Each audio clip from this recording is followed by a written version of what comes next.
You're listening to My Grito Podcast Network, celebrating the culture of Chicanos and Latinos one story and voice at a time. Listen to more My Grito Podcast Network shows over at mygrito.net. Connect on social, on Instagram and Facebook at My Grito, the My Grito Podcast Network. 3, 2, 1. What's up, Aaron? Hey, Gil, how's it going? What is up, man? How you doing? I'm doing really good, actually. Been a while since we've sat down and chit-chatted. It's been a while. How long do you think it's been? Well, we can go back and actually get that information, but I don't think it's relevant, is it? I don't think it's really that relevant, but No. you know, it has been several months. Doesn't matter. At least since the last time we really, shot the bull. Exactly. Shot the bull. Welcome back, Aaron. Well, thank you. It's good to be back. Thank you for having me. From I Had to Say It podcast. Yes, that would be I. I had to say it. Before we jumped on, we were sharing a couple of stories about some equipment and some very positive, I think, very positive from just one creator to one creator, one podcaster to one podcaster. I completely agree. It was a very positive thing. That's just like I was saying before. Like we're gonna get into the story, but before hitting the record button, it's very selfless. I want to say, and just very unheard of in the climate and in the type of work that we're in, because it's so competitive. I mean, it can be competitive. Yeah, very much so. There's some very cutthroat individuals out there that, particularly for a lot of them that, really take their podcast way too serious. Like, dude, you're not doing Rogan numbers. You're not doing Two Bears, One Cave numbers.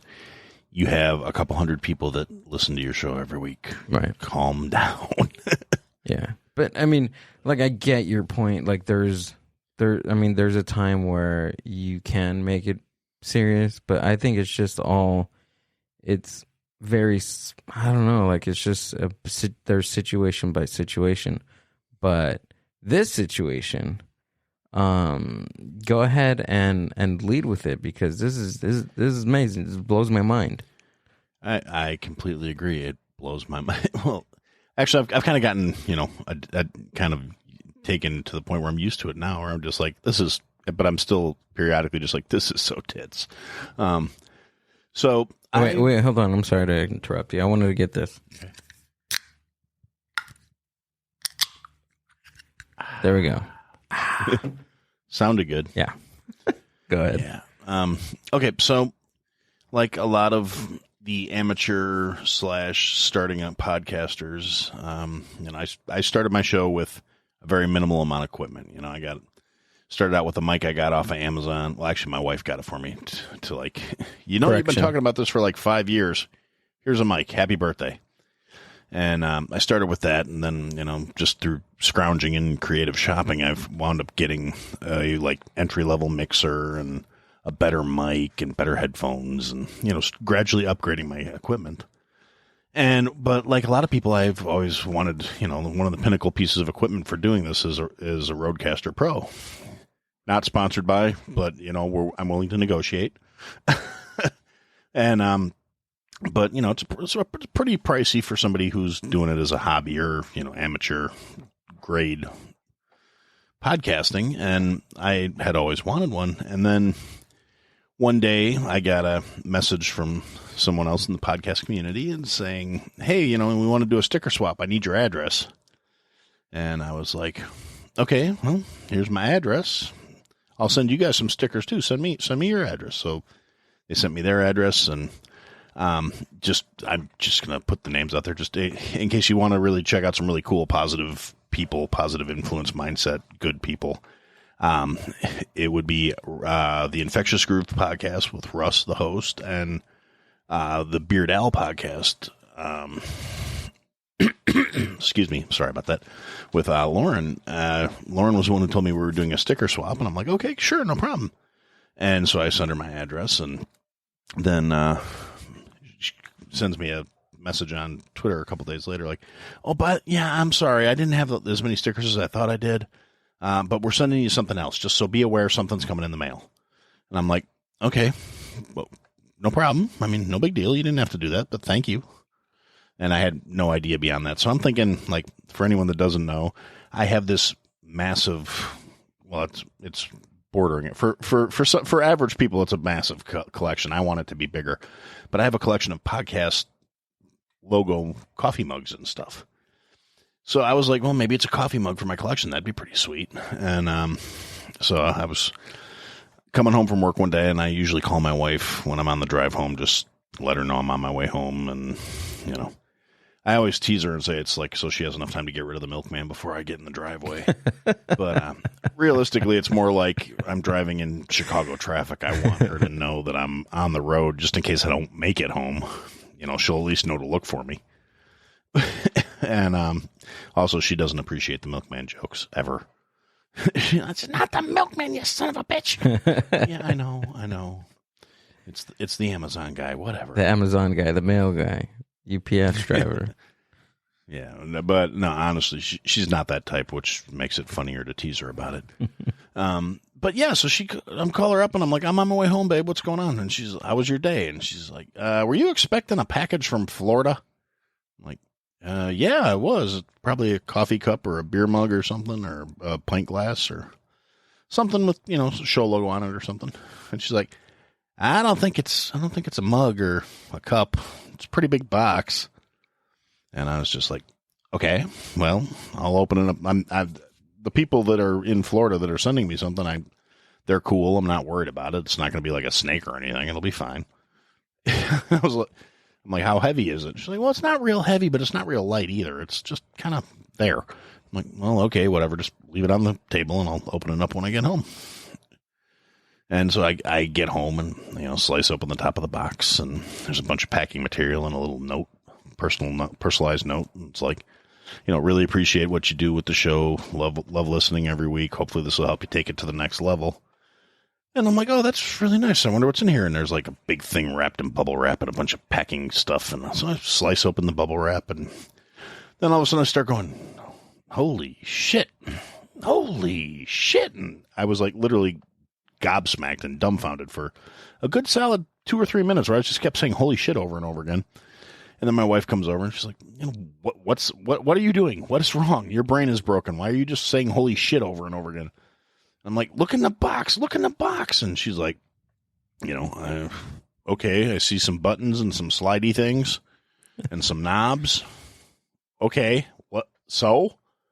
Somebody send you a sound effects thing or something? And I'm like, no, you know that piece of equipment I've been whining about? I really want it, but I can't justify the expense for the last like year and a half. She goes, yeah. I'm like, that's what this is. And so Russ from the Infectious Groove podcast had upgraded his equipment to a Rodecaster Pro 2 and decided to send me his Rodecaster 1 to use for my show. And yeah, just completely random, unsolicited, random act of kindness because he likes what I was doing. And like their show is all about positivity. They don't like dump on records and just talk shit about people. And it's a music, find positive things. And this is a music podcast, right, Aaron? And it's a music podcast. Okay. So even if there's a song they don't like, they still try and find something positive to say about it. Or, you know, at least it's not my favorite. They don't just sit around and bag on people. So that kind of mentality kind of carries over into their everyday actions too, which is why I appreciate Russ. He's a hell of a guy. And and that was the case before he sent me an awesome piece of equipment to make my show quality better, because he just felt like doing something nice for me because he was in a position where he could. Yeah. And, you know, the logical part of my brain's going, you know, he could have, you know, sold this on eBay or whatever. And yeah, he could have sold it. I mean, there's a lot of other things he could have done with it. And it's kind of funny too, when he and I talk on Twitter a lot, and when he posted, it was just a weird coincidence that day because we were talking back and forth about something else. He's like, "Yeah, I'm having a pretty good day today, you know." I just got confirmation that something I sent to a friend of mine has just showed up. So I got, we sent somebody a surprise present and it's going to be awesome and blah, blah, blah, blah. And I had no idea he was talking about me. So I'm just like, oh, cool. I'm glad you're having a good day, man. You know, that's fucking tits. I'm at work and, I'm sitting at my desk and I should be doing other stuff, but I'm dicking around on Twitter because I'm on my coffee break and because that's sometimes I need to take 5-10 minutes for mental health just to stop the other paperwork I'm working on. And Absolutely. Go, you know what? I need a breather. I usually take like 8 hours of mental health break at work. I try to, but I do have to be somewhat productive because otherwise I feel bad. No, dude, that's like that was really awesome. Fucking amazing. Yeah. I don't know how else to put it. It's amazing. It's awesome. It's just, it's never heard of. I haven't heard anything like that, especially, like I said before, in this line of hobby stuff.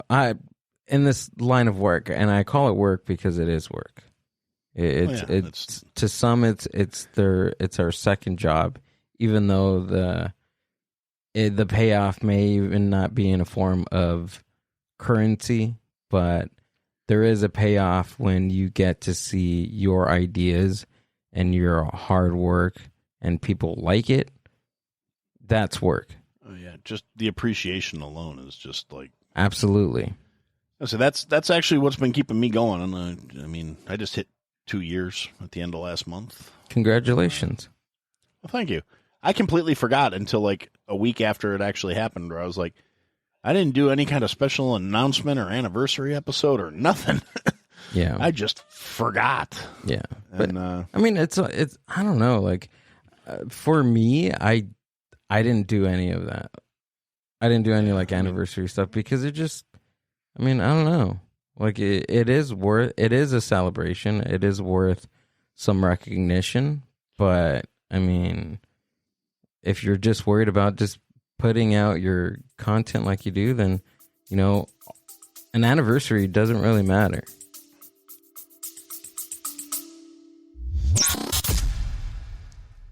The Mind Buzz is powered by Mind Buzz Media. Mind Buzz Media is an on-site video and audio podcast production company. Have you ever thought about starting your own video and audio podcast? Or do you have an existing podcast that you want to take to the next level? Mind Buzz Media brings a professional podcast studio to you. Visit mindbuzz.org for more.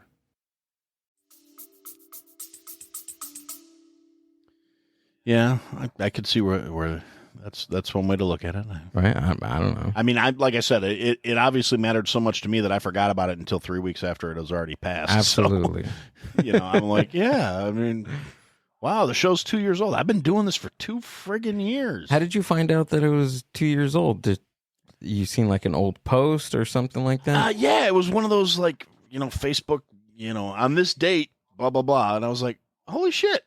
Gotcha. Oops. Yeah. The Mind Buzz birthday is August 1st. Yeah, see, I had to say it is the 31st of August. Oh, really? Okay. Yeah. Gotcha. So you probably started a year after I did.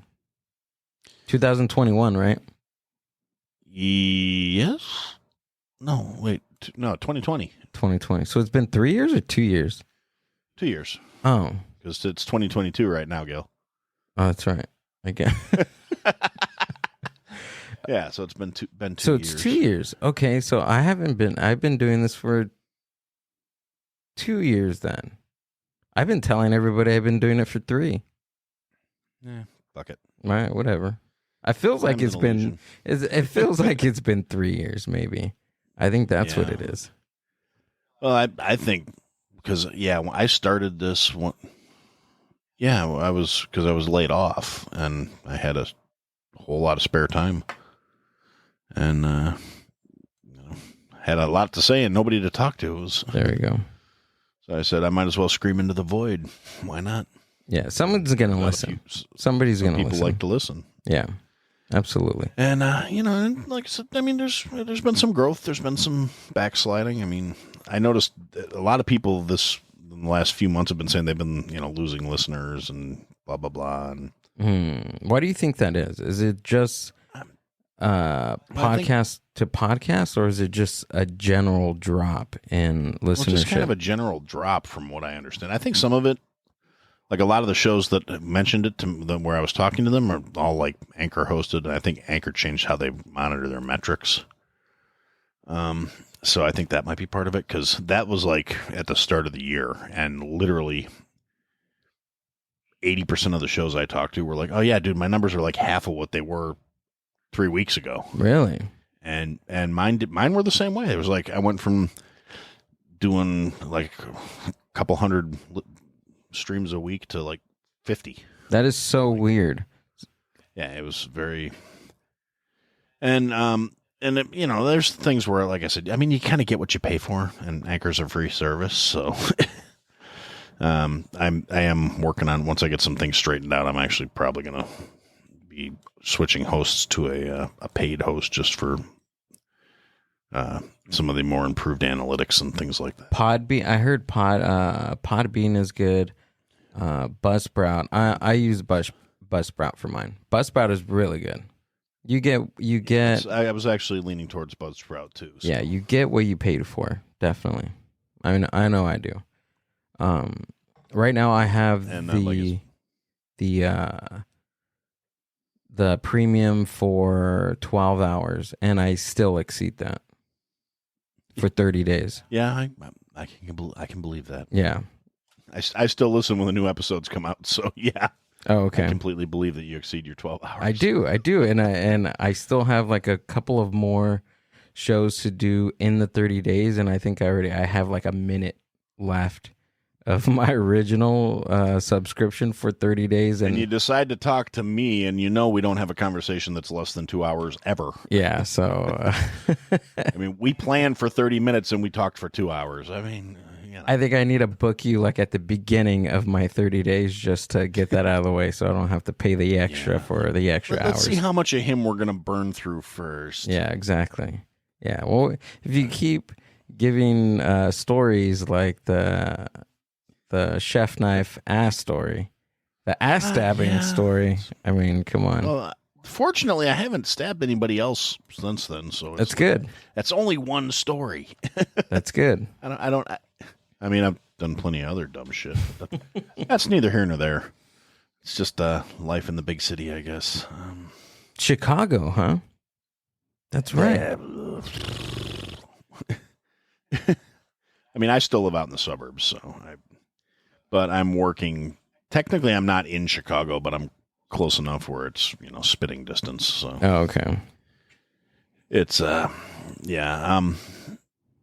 like people were asking me about the like who I'm gonna. I can't mute this, so I gotta. It's all good. Shut up. They put me on a friggin'.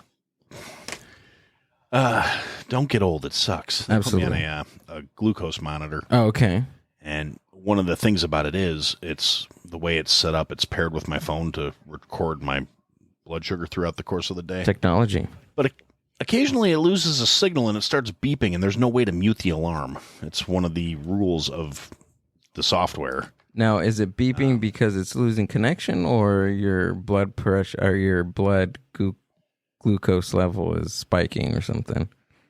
No, it's beeping because it lost connection. There's actually different alarms. Yeah, I was going to ask, is there different sounds for different type of alerts? Yeah, the signal loss alert is kind of, it's just like a high pitched, just beep, beep, beep, beep, beep. Oh, God. And I didn't, like if I ignore it, it actually gets louder as you ignore it. Oh, God. So you will repair it. And it's really not hard. All you got to do is touch your phone to the sensor and it repairs. But like the blood glucose level alarm is like loud as hell. It like, and it's like just this piercing tone, because the first one they gave me actually like fell off and like the injection didn't take. But before it came loose, it started sending that I was having like a.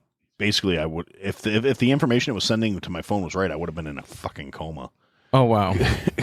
Because it said my blood glucose level was like 6. Is that bad? I don't know. Is that bad? Well, average blood glucose for a healthy person who has been fasting for 8 hours is like in the 80s. Okay. So 6 is there's literally no sugar in your bloodstream. Oh wow! So your body has nothing to burn for energy, and you should be in a coma at that point. So, but that's the only time I've ever had a blood glucose emergency alarm, and I may have pooped a little. I mean, it scared the shit out of me because I was totally not expecting it. Are you able to change the sound alerts on it? Nope. I would change mine. It's all locked into the software that you can't mess with any of it. I would change it to like a song. Change it like, bitch, you gonna die. Yeah. Or, honey, dun dun dun dun dun dun. Sugar, sugar, dun dun dun dun. Please don't die on me. I was gonna say, I think they want to avoid having you vibing in the case of a medical emergency. You know. Oh, that's just me. I want to vibe all the time. Oh yeah, no, I would prefer to, but like, apparently my doctor would rather keep me alive. Yeah. So. No, that's always good. We need you alive. We need you alive to keep doing the podcast, dude.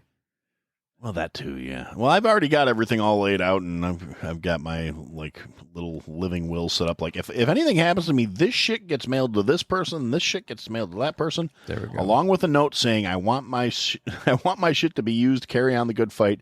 Make sure you offend some people. Yes, absolutely. So that's very important. If I send you, if I die and one of my next of kin mails you something, then it comes from me.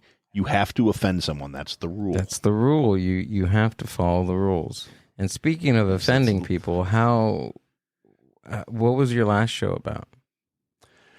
My last show was actually about a upcoming law that is going to be going into effect January 1st. Please in do the state share. of Illinois. Please do. Oh, in Illinois. Okay. Yeah, it's not a national thing. This was very much a localized. However, I think it's incredibly important that everyone pays attention because it's going to be a shit show. The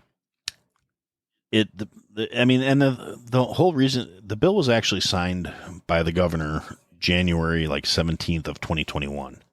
It had a 2-year delay before it went into effect.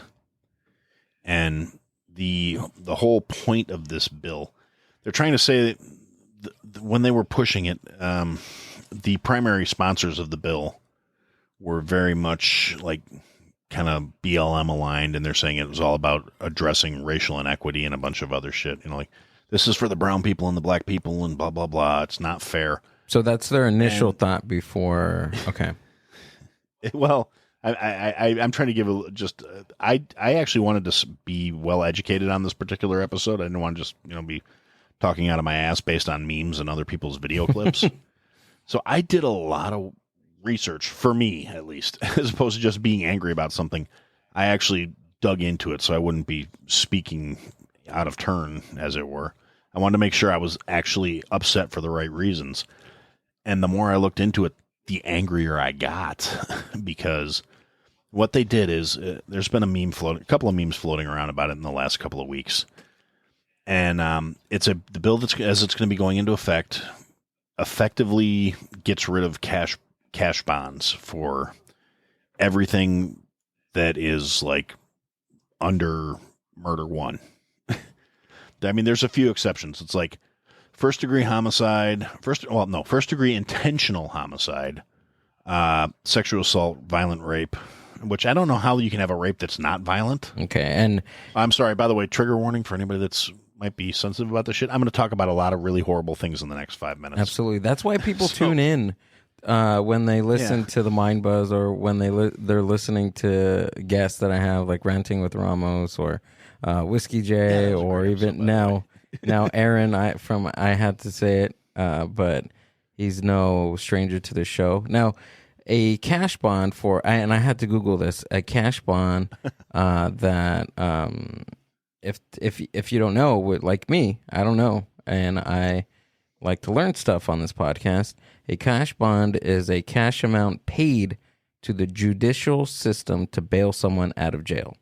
If the person does not show up for court when required, the system may keep the cash. The benefit of the cash bond is that it is a direct, generally fast way of bailing somebody out. There we go. Yep. Okay. And the proponents of this bill that was signed into law in Illinois here were saying cash bond is unfair because it's discriminatory towards black and brown people because they can't post their bonds, which is incredibly fucking stupid because I know plenty of white people that can't post bond either. Right. So it's making a racial issue out of something that's not a racial issue. It's and to go further, rich versus poor issue, not a black versus white issue. Yes, and that's putting a racial profile on somebody's ability to somebody's what would you call it? Like somebody's ability to get the funds to get out of the absolutely out of whatever they're in for. Right. And it's kind of racist to say, well, black people and brown people can't get this money. Well, you're saying that they can't do something based on the color of their skin. That's kind of racist. And it was some like ultra left, super woke people from Chicago that proposed this bill. And I don't know why anyone would think it's a good idea to take any kind of cues from Chicago because they have, one of the worst violent crime rates in the country. I'm curious to know there has to be a word for it. For a group's for like a racial group's ability to make money. Like, where's the ratio for that? Like, I get it. Maybe if like a fiscal inequity ratio. Sure, that sounds like it's that, but that's like saying that majority of people in Illinois that I guess the poor people in Illinois are black and brown, which is that the case? Because I can see if they're saying they're making that judgment, then it could possibly be led to that, right? It's actually that's a complicated subject, Gil. It really is, because it depends on where you're looking. Just like anywhere else in the country, I mean, it's not any more so in Illinois than it is anywhere else in the country based on population percentages. Right. The vast majority but if you look in like the major metropolitan centers of Illinois, which there's only a couple, and it's also the extremely deep blue parts of the state capital in Springfield and Chicago are extremely blue and disproportionately populated. I mean, extremely dense populations and disproportionately to the rest of the state full of broke motherfuckers. Right.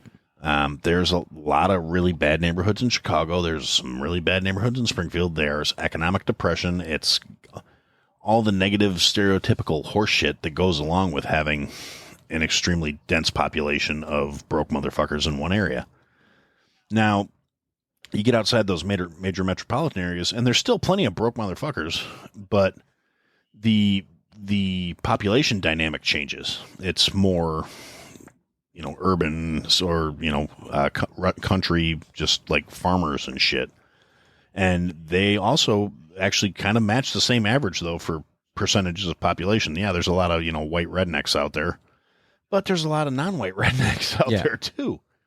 And once you get outside these densely populated urban areas, the stance on pretty much every issue swings in like the complete opposite direction. There's not, if you removed Springfield and Chicago from the state of Illinois, this would be a red state, based on the last set of numbers I looked at. So Springfield and what else? What other city? Springfield and Chicago. Yeah, those are the two major metropolitan areas and that basically offset the population of the rest of the state. Wow. Okay. Yeah. And it is what it is. But those are majority of those areas are left-leaning cities? Yeah, I mean, a lot of the, like, I hate the fact that it's left or right. Like, me, I'm very much centrist. I'm very Right. practical in I'm what makes sense, and that's why what we have doesn't shit in other people's cornflakes. you yeah, know? that's why we have good conversations, because I like to believe that I am somewhere in the middle like that as well. Yeah, I mean, Sometimes. basically, you do you, I'll do me, and everybody's happy. Right? Absolutely. So, So, do you know what this legislation is called? So I kind of want yeah, to. I do. It's called the SAFE-T Safety Act, which now, like I said, the thing about it is it gets rid of cash bail for all these crimes under for like first-degree murder, violent rape, and a couple other things. Gotcha. Which means like second-degree manslaughter, no bail. Second-degree homicide, which is has to do with intent, is the difference between homicide and manslaughter.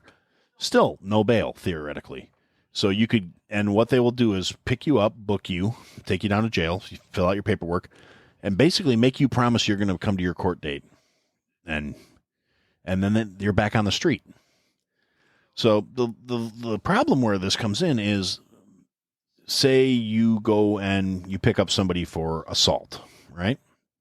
The cops come, somebody calls because your neighbor's beating the piss out of his wife, domestic battery.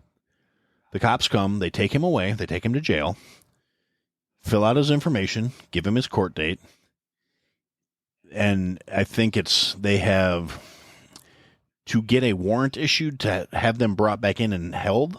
They have 48 hours to provide significant evidence to prove this person is worthy of being held in jail. And so basically this guy, as soon as he gets done filling out his paperwork, he can leave, and then they have 48 hours to try and build a case against him. In the meantime, there's literally nothing stopping him from going back to his house and killing his wife for, finishing what he started and then skipping town.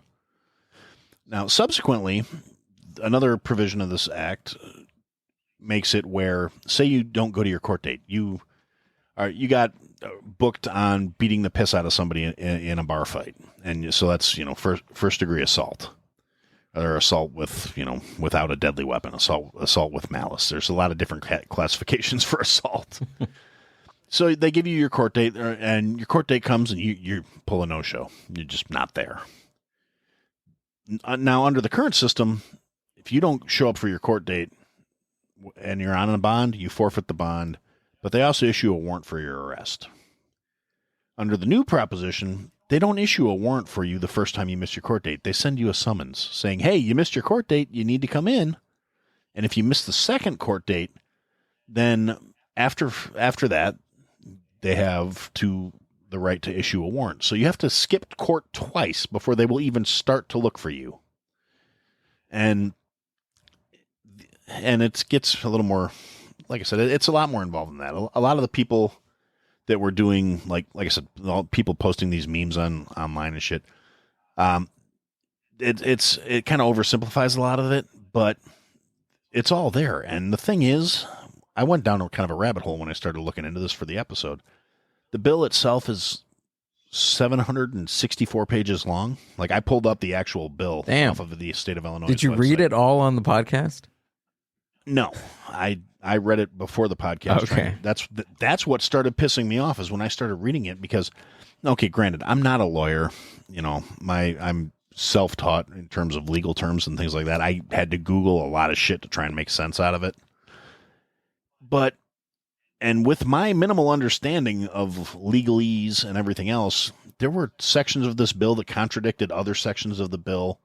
There was a whole lot of stuff in there that's way, way, way open to it. It's a very poorly written piece of legislation, particularly one that has been signed into law and goes into effect in 3 months. So it got passed. It's already been passed and signed into law by the governor. So now they were talking about, we had to get it passed and it's important, but we have time to fix it now that it's passed. They've made a few amendments, a lot of stuff where the police were sticking on, like, this is not clear enough for it to be enforceable. Got it. Pass the law and then you try to fix it after. And then fix it. Okay. Yeah. But the problem is they didn't fix Like it. that. The only stuff they fixed was the things the police departments were saying, you can't do this to us because this doesn't work. It's not clear enough. And that stuff, most of it has to do with training and like outline for when they have to have their body cams turned on, which is basically like your entire shift. Yeah. You know, unless you're in the car and your car has in-car cameras, or you're in the head, basically. Those are the only times you're allowed to not have your camera turned on if you're on duty. And most of the police unions are fine with that. They're like, okay, that's reasonable, you know. I searched. And I searched for. Sorry to cut you off. I searched no problem.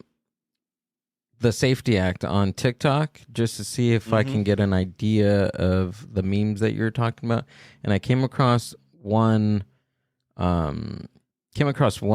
The caption of the video is called "The Reality of the Safety Act," which Republicans are calling the Purge Law. Stop spreading lies. Hashtag Stay Fact. Hashtag Say Fact. Illinois. Yeah. Hashtag Purge Law. Did you come up on any of that Purge Law? Why they would be calling it that? A lot of people, including mayors and police chiefs, are saying that that's, you know, more or less what's going to happen, because they're not going to be able to detain violent criminals anymore. And they have to basically give them a 48-hour head start before they can throw them back in jail. And maybe you cover this, but what's the reasoning behind them not wanting to detain? Oh, it's not that they don't want to. The politicians, like I said, they pushed this on a "it's not fair to brown people" platform. Got it. The guy who was the primary sponsor of the bill, that was his entire platform, is this isn't fair because white people can post bail without any problems, which is, if anybody knows any dirty ass white people that get in trouble on a regular basis, no, they can't post bail on a regular basis. I promise you that. I got plenty of friends that are locked up because they did something stupid and couldn't post bail. Well, maybe not anymore. Now they're locked up because they were in for a while. Okay, so they doubled down on their criminal. Gotcha. cases. I just want to make sure that I'm getting all this information correct so I can paint the picture. And that's the thing. I try to be fair about it. So I watched information saying that, oh, don't believe this, don't buy the hype. And I got into it on like Reddit with a few people that were trying to defend this bill. Like, oh, you guys are it's just because you're a bunch of MAGA, you know, you're overreacting, you're Trumpicans. And I'm like, first off, I didn't like the Cheeto either, so fuck you. Mm-hmm. Second off, no, I'm not overreacting. Are you in Illinois even? Do you have a right to be voicing your fucking opinion about this? Because is it going to impact you? It's like all the sanctuary cities that are nowhere near a border that seem to think they're doing something just and great, and then as soon as somebody starts shipping them people crossing the border, they start, oh no, you can't do that. You said you're a sanctuary city. That's what sanctuary means. All are welcome. You said so in a press conference. Don't backpedal now. Make these people, they've been through some shit. Help them out. I'm all for, you know, that's a whole different thing. But so my point is, if you're not gonna actually be involved in the process, you need to just keep your fucking mouth shut. okay, so scenario. All right, so you brought up a male, whatever. Doesn't matter what color he is. He comes home, beats the shit out of his wife, and he gets arrested, right? They don't have sufficient evidence to detain him. They let him go, or what? Well, run it through me, because I need a scenario in my head so that way I can paint a picture on this thing. Under the current scenario, and again, it depends on severity of everything, and you know whether or not she's willing to testify against him. And let's do worst case scenario in this hypothetical. Well, worst case scenario, she comes crawling out bleeding and bloodied. Okay. Now that's pretty solid evidence, you know, and he's got blood running down his hands when they show up. You know, I mean, there's no plausible way he can deny he was involved in that. Okay. Then they can actually hold him because he poses a clear and significant danger to an individual. Okay. Okay? So they can say, look, we caught him beating the shit out of his wife. When they do have sufficient evidence, they can detain him because of that. Yeah, Okay. and that's one of the problems with the way this bill is worded. Sufficient evidence is extremely subjective. Absolutely. So, all it takes is one, prosecutor or one defense lawyer who says, can work that little bit of reasonable doubt in there and say, well, look, you have no right to be holding my client. And they let them go Okay. because they can no longer demand that they post bond. They just got to let them go. Now, like I said, it's a little less problematic in that scenario because there is an individual who's obviously in danger from this person. Okay, so run me through Now- a problematic scenario. Problematic scenario. There's, 3 gangbangers going out. They decide to shoot up a corner somewhere, right? It's not unreasonable. It happens in Chicago every fucking weekend. So 3 guys in a car go out, just randomly spray up a corner. They see some rival gangs tag on the wall, and they decide to shoot the shit out of that tag. Now these three guys have committed multiple crimes, multiple felonies at this point, because they are in illegal possession of a weapon. They have illegally discharged said weapon. They could have, if they accidentally shot somebody on the other side of that wall without actually intentionally shooting them, these guys get nabbed by the cops 3 blocks away. They're in the matching vehicle, fits the description. They have the guns in the car. There are empty casings all over in the car, right? Plenty of evidence to start a case against them. These 3 guys are taken down to the appropriate jail for whatever neighborhood it's in. They are booked on assault, illegal possession of a firearm, illegal discharge of a weapon. Somebody got hurt in the crossfire, so inflicting bodily harm. Assuming the person lived. Assault with a deadly weapon, and they're handed a piece of paper with a court date on it and booked and released. Because they can't prove there was actually a specific person who was in jeopardy because of their actions. It was random actions, randomly performed, that accidentally caused somebody to get shot because they were doing a bunch of illegal shit, none of which poses a direct and specific threat towards an individual. So, and now a lot of people are saying, well, that's obviously a threat towards people, but the problem isn't the intent. The problem is the way the bill is worded.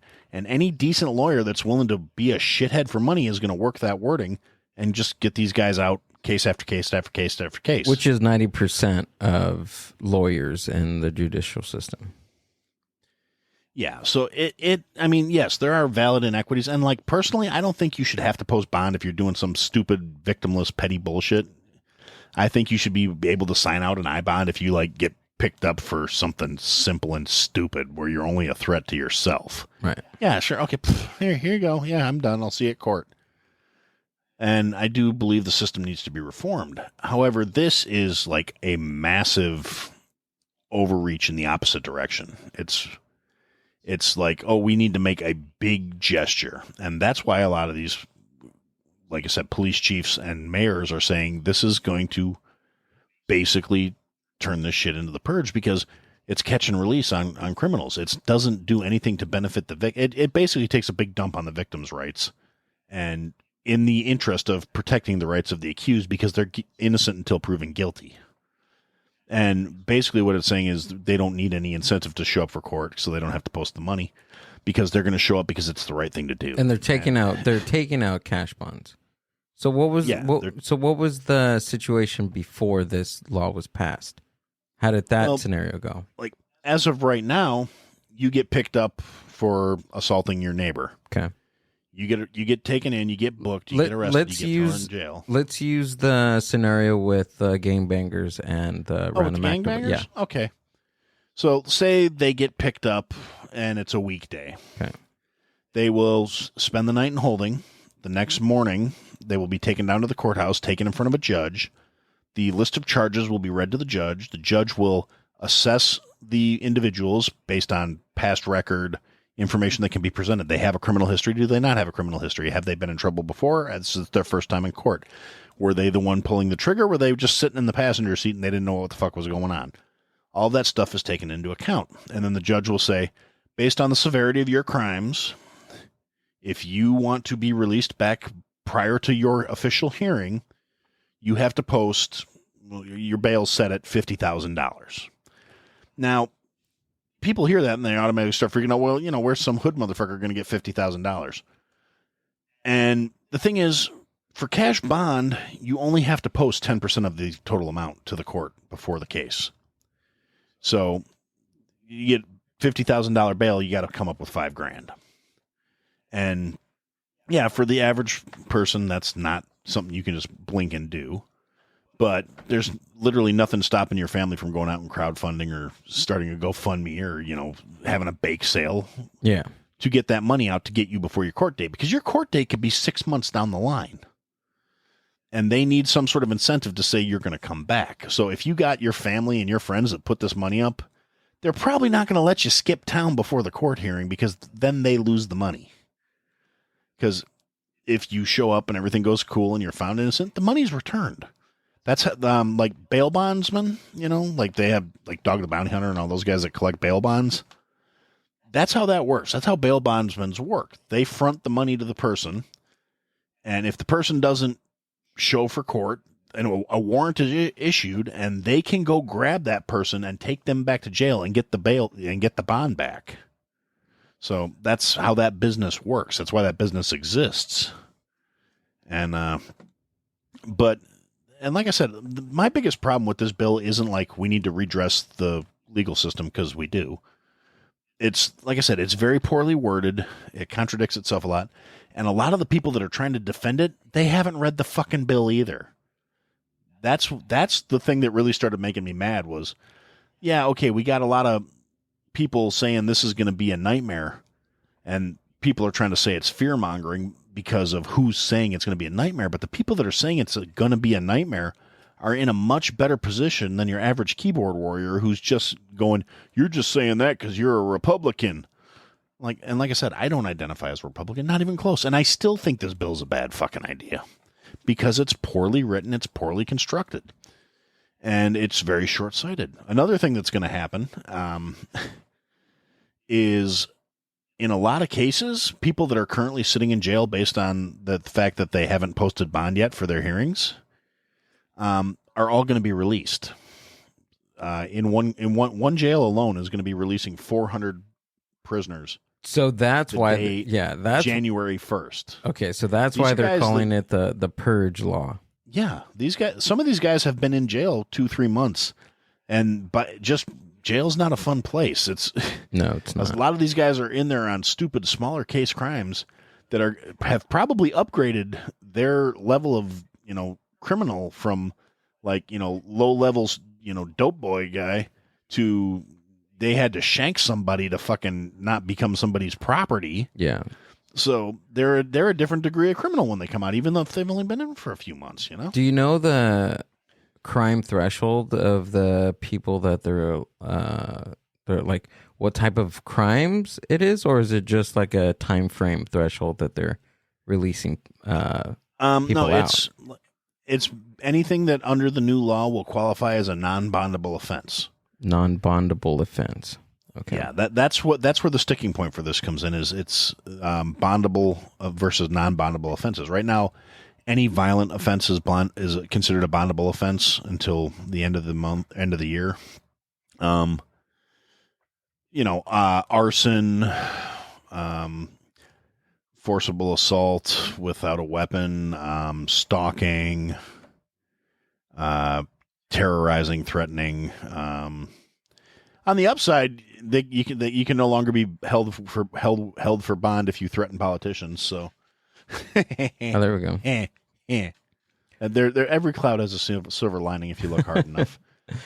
But then there's, and like I said, that's all the really big talking points that's the panic-inducing shit that everybody's focusing on right now, and I bear no illusions about why they're doing it and why the timing on it is. I mean, the thing's been signed for a year and a half.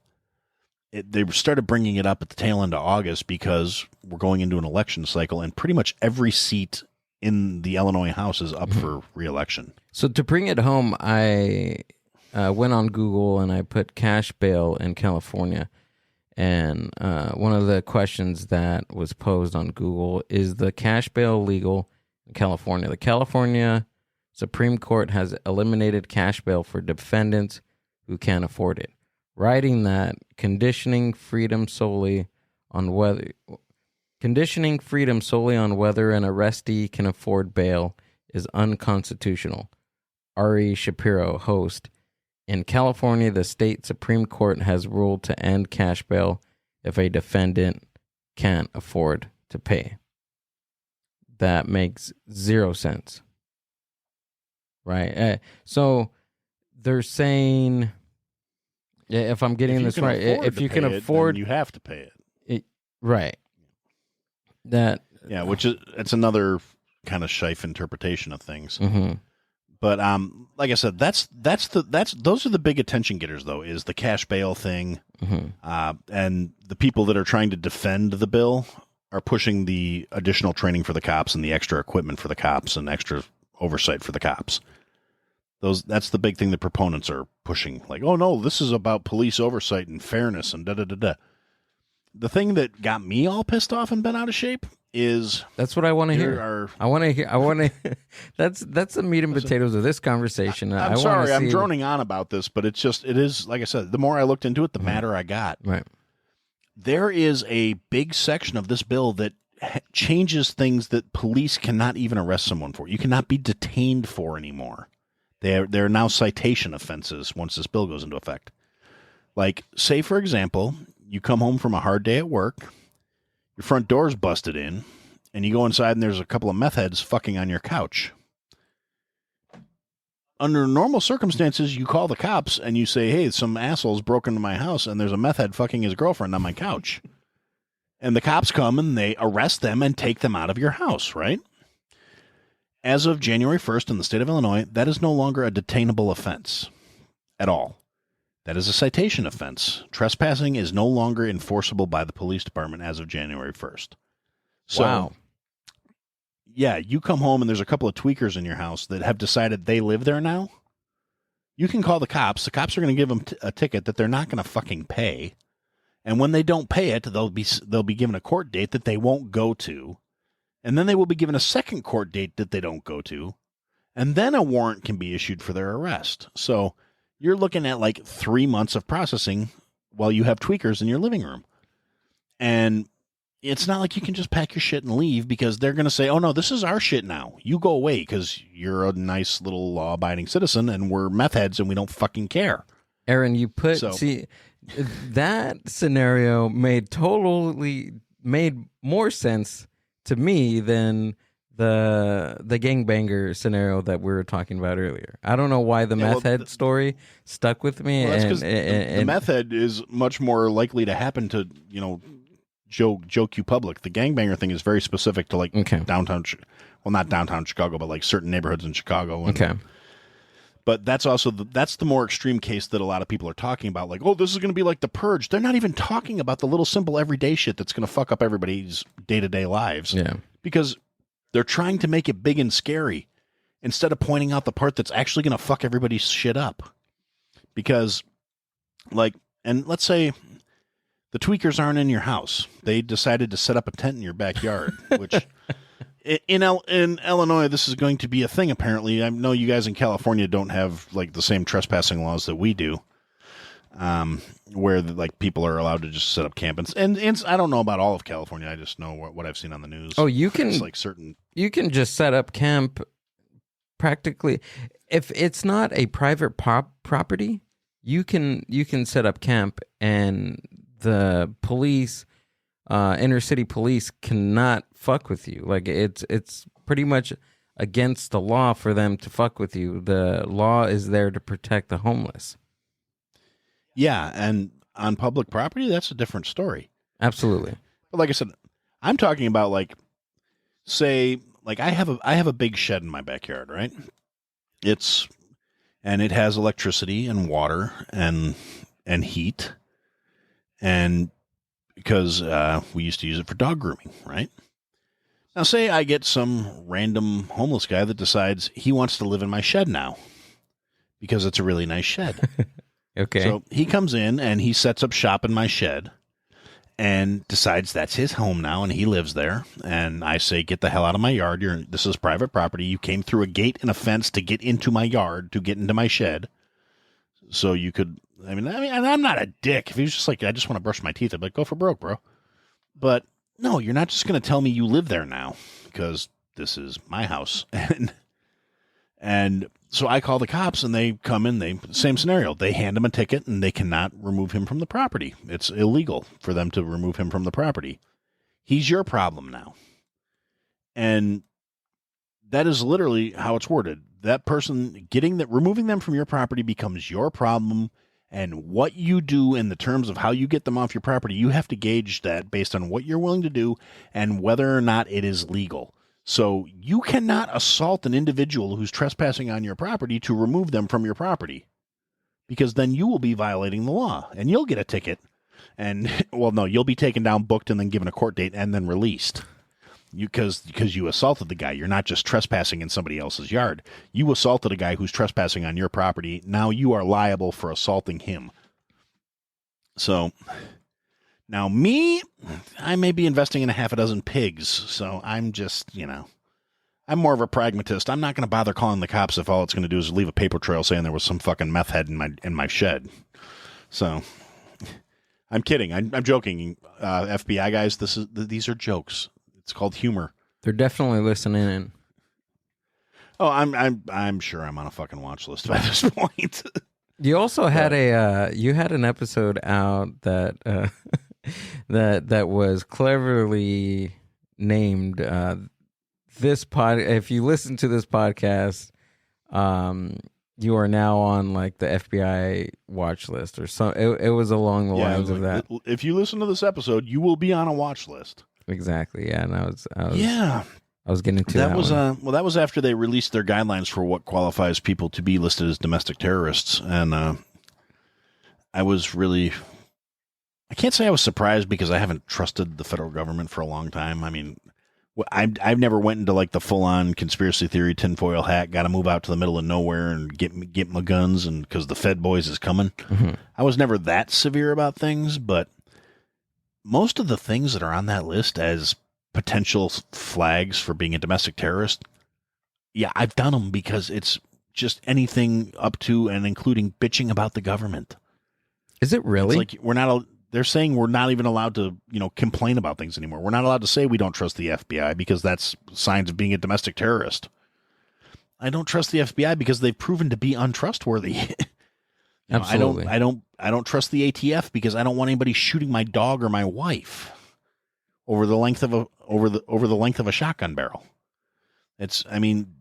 These agencies are not like some superhuman divine guided things. They're run by men and they're fallible and they're not above critique or reproach.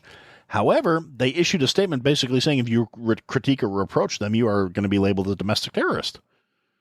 So, yeah, and by saying that, and by you listening to me saying that, you are now all domestic terrorists. So, sorry, Mind Buzz audience, you guys are all fucked. So, but what's their reason for, like, okay, so you don't agree with what we are saying, right? But why would they make it so severe if we don't? Self-preservation. Yeah, honestly, that's what it comes down to. Yeah, if you get exactly, you're probably gonna go the same route as this. If there are enough people within a group to know or to understand that it is a social contract for society to uphold laws and to follow laws, that it's just something that is make believe, and if enough people believe that, then it holds some truth or it holds some value. But if you drop that value, then none of that shit really matters. If you get enough people not to follow one certain rule, and a hell of a lot of people, then majority rules, right? Yeah, exactly. And that's exactly because the current mindset of a lot of the population, and is growing in support, directly opposes their existence. So the only way they can maintain that existence is by trying to suppress the people who think they're doing all these horrible things. Now, the problem with that is the FBI the CIA, all the 3-letter agencies, basically. The problem is their mindsets are very much rooted in bureaucracy, which kind of negates critical thinking in certain ways, because instead of going, by doing all the shit these people are saying we're doing to them, which is why they don't think we should exist, instead of going, yeah, let's prove to them that that's not what we're about, they're just doubling down on it by releasing a list of things that make people domestic terrorists. That is what every person who says you shouldn't exist is doing. You're just kind of reinforcing, like, hey, they're right. They said that this is what we're going to do, and now we're doing it. Yeah. And they don't see the irony or appreciate the fact that they're actually driving more people into that mindset. So, what can you do? Maybe they do. See, that's going into the territory more of like they're pushing for a war, and that's a whole nother rabbit hole. I mean, I'm usually not. I'm not real big on pushing conspiracy theories. I prefer to push people to do their own, like, okay. I hate people that are like, well, do your own homework, but that's the only way, like, I've said it before, I think, where it's like, I don't know, I'm getting old, I can't remember shit. But, like, your mind is a muscle just like anything else. If you don't work it, you don't flex it, you don't train it, it's not going to be a peak performing thing. Just like I look like fucking Jabba the Hutt because I'm not going out running 10 miles a day, flexing, lifting weights, and fucking doing 150 sit-ups before breakfast. So I know what I look like, but I use my mind all the time because that's always been one of my better features. So I try and convince people, just think critically. I don't care if you believe the same shit as I do. You don't have to. I don't expect people to believe what I do. I do expect people to actually engage in a thought process that is more than just, well, so-and-so says this, so it has to be true. Right. I'm very much, question everything, because there's always an agenda. There's always somebody out there whose beliefs are not necessarily what they're presenting, because if they told you what they were actually up to, you wouldn't fucking let them do it. How often do you break apart your current beliefs? Oh, pretty regularly, actually. This is the shit I think about when I'm sitting around, like, in downtime. If I'm stuck in traffic, I'm usually working scenarios in my head based on whatever I've been through in the last few days, whatever I've been reading, whatever I've been watching. I've been spending way too much time on social media, so I've been unplugging from that the last couple of weeks. Been kind of remiss, I haven't been, like, doing all the retweeting and liking and shit for all the other podcast shows I usually have been supporting, but Daddy needed a break, goddammit. Yeah, and stuff was getting toxic, and I could feel it creeping into my brain. Toxic, yes, and it just becomes a lot. Like, if you're a content creator, if you do anything in the media, media arts, mixed media arts, I guess you can say. It gets tiring. Creative, really. Yeah, anything creative, really. It gets tiring Yes, it do. It gets tiring because you're also working on your stuff, right? But to also consume different media arts is just it gets exhausting. Yeah, and that's the thing is, I mean, for as much as I'm very much like staunchly, I believe in independence, I believe in responsibility, I believe in everything, I like to be supportive too. I like to support other people that I think are doing something worth supporting. So part of me is just like, God, I got to do all of this because that's what they need from me. Yeah. And I wasn't getting the time to, self-care, for lack of a better way of putting it, I mean, it's not, going to a day spa and getting a fucking facial and getting my feet rubbed, or doing the thing where you stick your feet in with the fishies and they eat all the dead skin off your toes or whatever. What? Wait, hold on. Whoa, hold on. Is that really, is that a thing? What is it called? That is a thing. I got to see this. What is it called? I don't have any idea what it's called, but I saw it on one of those fucking reality shows my wife likes to watch, where they did, it was like, I think it was somebody at like one of the dating shows, where they went to a spa and there were fish eating the dead skin off their feet. I know it's a thing. I know it is. Okay, foot hygiene. I'm going to say it in my Chicano accent. Gara rufa or Gara rufa are sometimes referred to as, so that's a name of the fish. So Gara rufa are sometimes referred to as a doctor fish because they eat away dead skin found on people's feet, leaving newer skin exposed. Gara rufa are native to the Middle East, where they have been used as medical treatment for people with skin diseases like psoriasis. So this is good for psoriasis. All right. Yeah. Yeah, there's a whole bunch of spas offering this on Google. Yeah, carry strains of several infection-causing bacteria, including streptococcus. Streptococcus. Streptococcus. It's strep throat. Strep throat. Okay. Algalotai, which can also cause pneumonia and others that are resistant to antibiotics. Wow, fish pedicures, the ugly side of beauty service.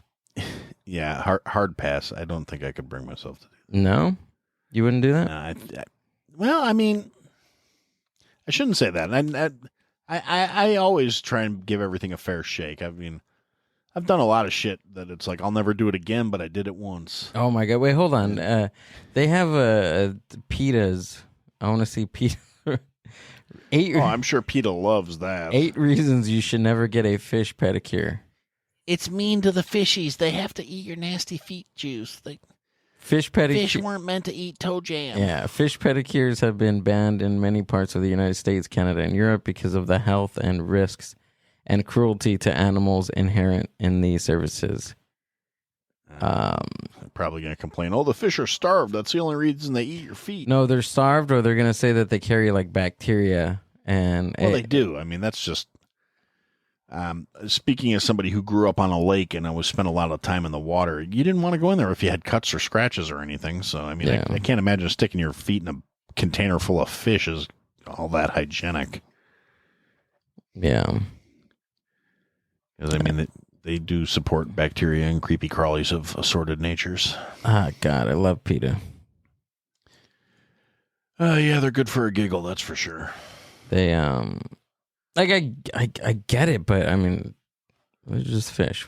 Can we say that they're just fish? Yeah, some things really... Maybe. You know, I don't know. My favorite one is that billboard. It's got, like, pictures of all the different animals on it. It says, "Where do you draw the line?" Have you seen that one? I've seen that one. It's got, like, dog, cat, horse, cow, chicken, deer, yada, yada. And it's like somebody memed that, and they were like, okay...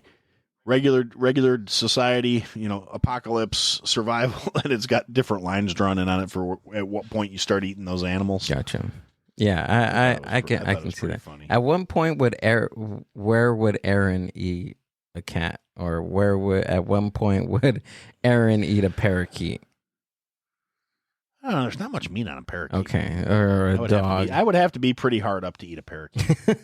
I mean. Or like, a gerbil or something. I mean, we can use household pets. There's certain countries in Asia that breed like guinea pigs to eat. So. I think I've seen that before too. But yeah, I mean, realistically, what animals are acceptable as food and what ones are acceptable as pets is purely a cultural thing. It's, you know, I mean, that's a good point. Very good point. Conditioning and circumstances, you know. I mean, I've not necessarily proud of it, but I've had dog before. Really? I didn't. In my defense, I didn't know what I was by eating accident. At the time. Yeah, I was gonna say, was this by accident or was this? Yes, it actually was. Look, Shauna, they have dog on the menu. Yeah, and I'm like, hey, an authentic Filipino restaurant. Let's go in there. They have dog tacos. I want to go in there, Shauna. Yeah, no, please. This was no. I was given something by a friend of mine, and I didn't realize apparently in his culture, it's when your dog dies, you eat it. Wait, hold on. Did you cook it, or was it already pre-cooked? No, and it was already given cooked. To you? It was like they gave me like this. It was like a stew. Oh, and I was like, this is different. I never had this. What is this? And they told me, and I was kind of like. No way! You asked, and how did that conversation go? I said, "This is this is different. What is it? That was literally the entire conversation. Really? And he was like, oh, my dog died a week ago. I'm like, yeah, I know. And he explained to me the whole cultural thing, and I was like, okay, well, I guess that's one way to keep him in the family. I mean, I usually just bury mine, but okay. Yeah, you don't want to waste any potential stew leftovers. Well, like I said, that's their culture, and I don't, I was just kind of like, okay, I'm not finishing this. Sorry. But, that's my American hangups, and no, dogs are snuggly, cuddly family members. So, but I am a perfect example. I'm one of those dumbass people. Before I spent thousands of dollars at the vet trying to keep my dog alive. So. Do you remember what culture that he was a part of? That? Yes, I do. He was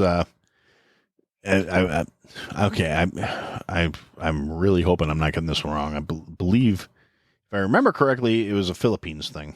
So I could be wrong. I really hope I'm not. I should probably look that up because I'm going to be an asshole. This was also like 25 years ago. So let's see. There is an ongoing debate about dog meat consumption in the Philippines. Cultural traditions suggest that dogs are sacrificial animals for several reasons: to mourn the dead, to serve as a pre-battle sacrifice during tribal wars, and to appease spirits during times of tragedy. Okay.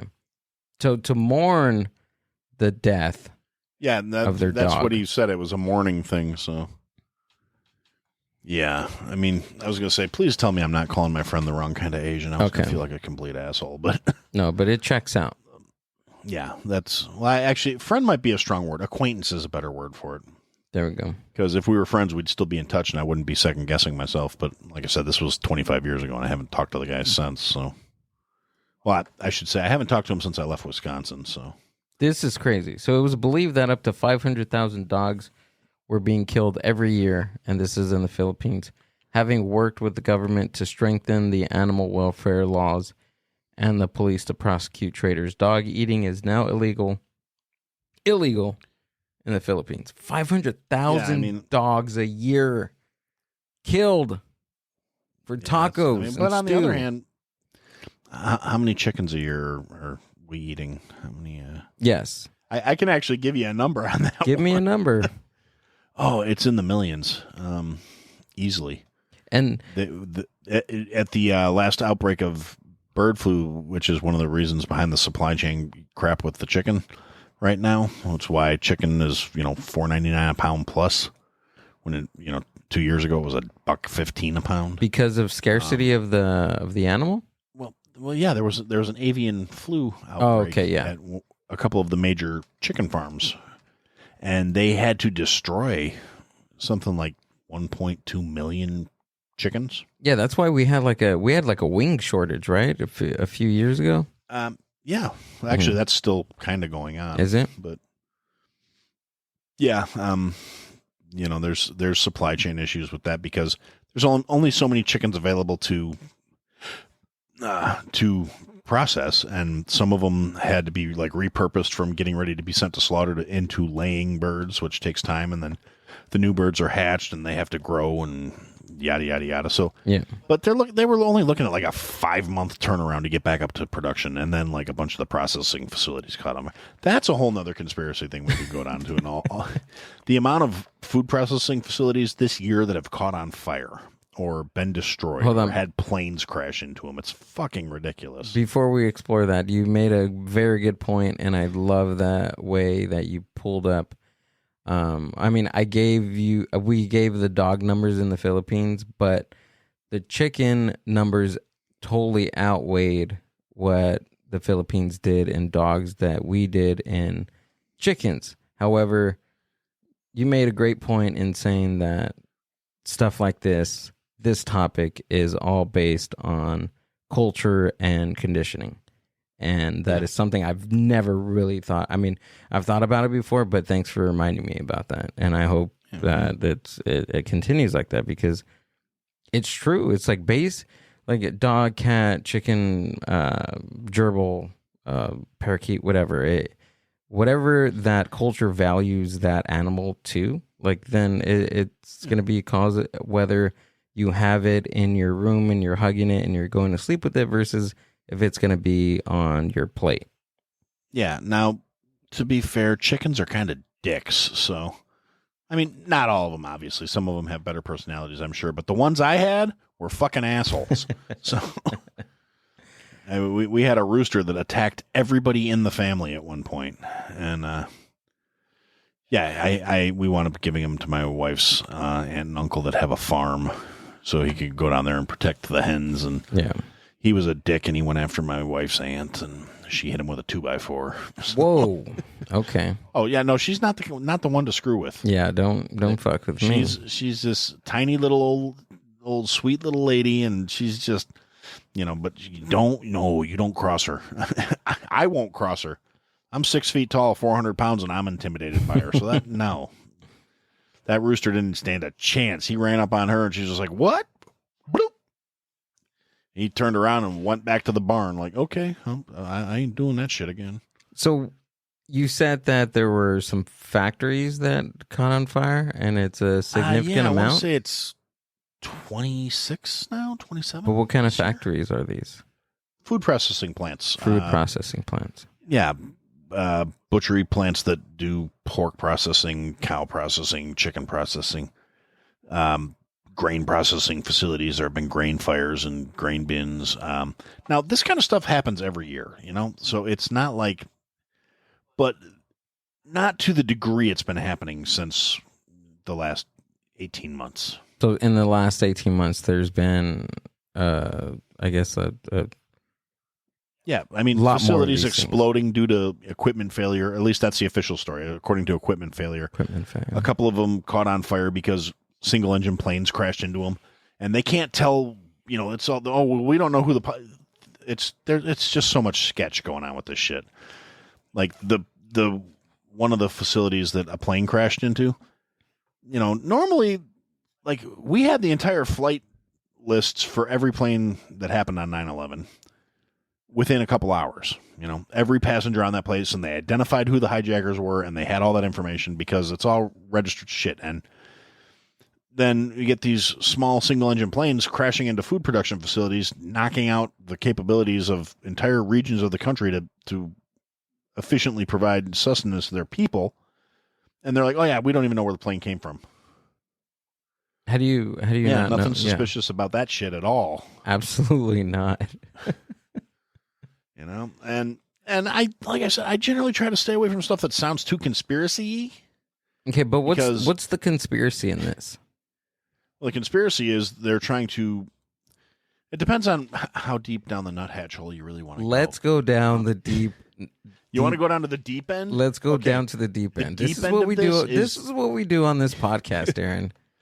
Oh yeah, no, the deep end is fun. The deep end is you start talking deep state, one world order, Klaus Schwab. Let's explore this. This is part of their plan that they're executing in stages, and we're coming down to the points where this is to help reduce the global population and mitigate what people are eating, because if you're well nourished and healthy, you're a lot harder to manipulate and control, which is for part of their great reset where we're all going to be eating cockroaches and drinking cockroach milk and eating fucking maggots and shit. Part of the first process of making that acceptable is creating mass shortages in our current existing food so they can start introducing these lower impact, lower footprint proteins and nutrient options that society is currently not willing to accept because we have the other things we can eat. So it's just basically eliminating nutrients and eliminating certain parts of our diet to keep us weak. Yeah. And, it's part of the whole, well, we need to reset the planet, so we have to get rid of all these cattle farms, so people need to stop eating cows so we can have them eat cockroaches instead. Why do I feel like PETA is like at the back end of blowing up all these factory farms? I feel like PETA has something to do with I don't think PETA's this. that smart anymore. PETA part of the One World Order? Could be. They're a tool. Okay. They're for manipulating granola eating motherfuckers into doing dumb shit that somehow serves a greater purpose for the people that are in charge. Because PETA is actually a bunch of hypocrites. Like a huge portion of the animals they rescue from domestic abuse shelters and puppy mills and shit like that, they get put down. PETA is responsible for more animals being killed than they are for animals being saved. They don't want you to know that, but that's like statistically provable. You can Google it. There's tons of the animals they rescue. They're getting them out of these shit situations where people are abusing them, and then nobody's there to take them. They have no facilities in place to support them or keep them, so they put them down. But it's done humanely, and they don't suffer, and that's the important thing. All right. PETA. There's actually a whole webpage. PETAkillsanimals.com/proof PETA kills. Let's see. I'll pick away. They even break down the funding on it. They track which kill shelters PETA supports financially. Okay. Which ones they utilize for their rescue programs. So dogs and cats killed by PETA. So they have all this data all the way to 1998, and I'll just read 2021. So in the year 2021, they received 2,355 cats and dogs. Transferred was about 623. Adopted 27. So 1.1% out of their 2,355 cats and dogs were adopted. 1.1%. And 1,699 were killed. So that's 70. So in perspective, so the 1% of those animals in 2021 were adopted, and the 71% were killed, and the others, the 623 were transferred. I'm pretty sure that the ones that got transferred somewhere probably died. Yeah, they were probably transferred to kill shelters because, to the best of my knowledge, they're not real active with no-kill shelters because no-kill shelters cost a lot of money to keep up and running. Okay, so the worst was in 2011. In 2011, there was 1,992 animals, cats and dogs. 1.2% of that were adopted, and 95.9% were killed. That was the worst year for PETA, 2011. Yeah.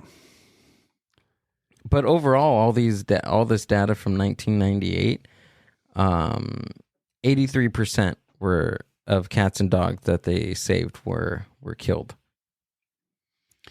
Yeah, PETA really isn't about saving the animals. It's just about fucking with the people.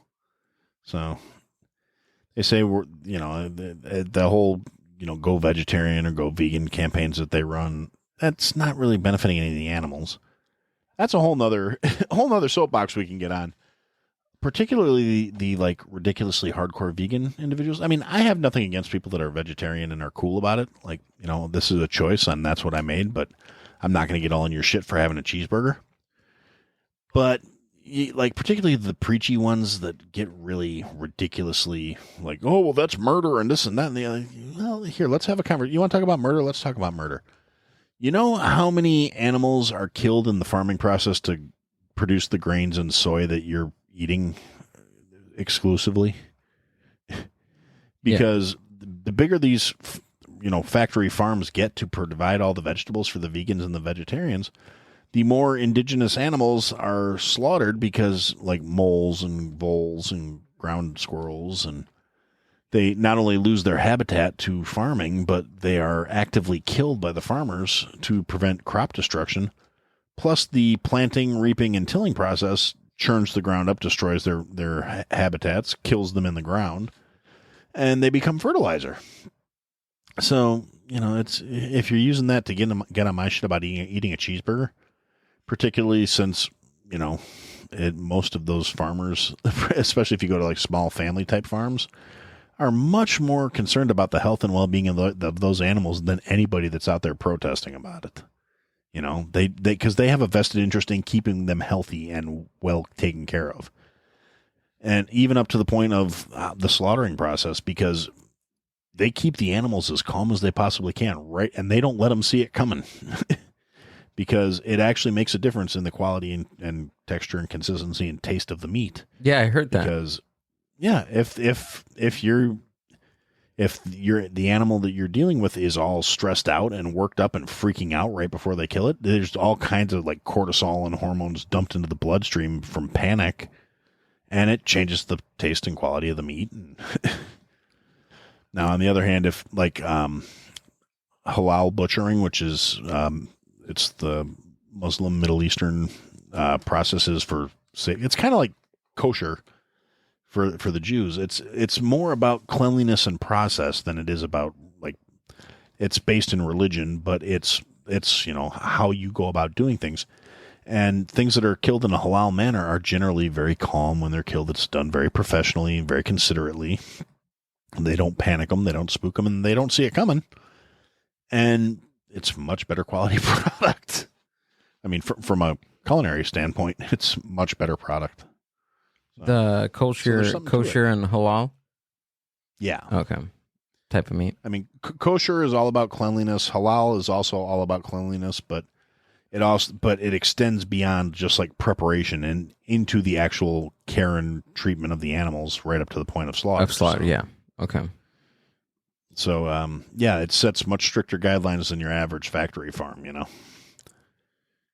But, yeah. And like I said, those are the things I usually like to say to irritate the... Like I said, if you're cool about it, I'll leave you alone. I think probably 75% of my family at this point is vegetarian or vegan. And that's a high percent. Well, actually, it's become very popular in the past couple of years. Yeah, well, I have. There's a lot more members, but there's a lot more, I guess, vegetarian products, and even in different restaurants, the menu has expanded to vegetarian. Yeah, it's a vegan. lot easier to do today than it was 20 years ago. Oh, absolutely. But yeah, no. In the case of my family, like on my mom's side of the family, we are predisposed to diabetes. Now, contrary to me being a big fat fuck. All of my uncles on my mom's side of the family are like tall and skinny, right? They're not the guys you look at and go, yeah, I bet you he's type 2. So, you know, his blood type is gravy. Get that motherfucker. It's disgusting. Get him. Oh, it's Put the donut down, fatty, go for a walk. But no, I mean, we just have a genetic predisposition to diabetes. Like, my grandmother was not overweight at all, and she was super diabetic. Just we have poor pancreases, I guess. I don't know. Pancreas? And, now, oddly enough, I avoided being diagnosed as diabetic until I was 43. So I don't know how that worked because like everybody else in my family was diabetic at like 30. But all of my uncles, like I said, all these tall, skinny dudes were diagnosed with diabetes. And one of my cousins and her husband, he's a doctor of physical therapy and all this other stuff. He started doing veganism for something he was having medical issues with. And all his blood work got like super ultra normalized, and it was very productive for him. And he's very strict about it. And he got all of my uncles started on it to help regulate their diabetes. Okay, they are all back into like normal A1C ratios and all this other stuff. They just have to be careful about what they eat, and they're very selective and blah blah blah blah blah blah. I believe and, they start talking to me about that, and I'm like, you do realize with what I do for a living, that will never, ever fucking happen, right? And that was going to be my next point, is that they probably can't cook as half as good as Aaron can, right? Probably not. Most of them never really were too hot shakes with the kitchen stuff. One of my uncles is a really good cook, but at least on that side of the family. On the other side of the family, like we all cook on my dad's side of the family. But Aaron, my mom's side of the family, not so much. Aaron, how long have you been a chef for? Been a chef since my first chef job, 22 years. Okay. I've been in service industry for about 27 though, because I started out in kitchens when I was like 14. Okay, so most of your experiences in back of house.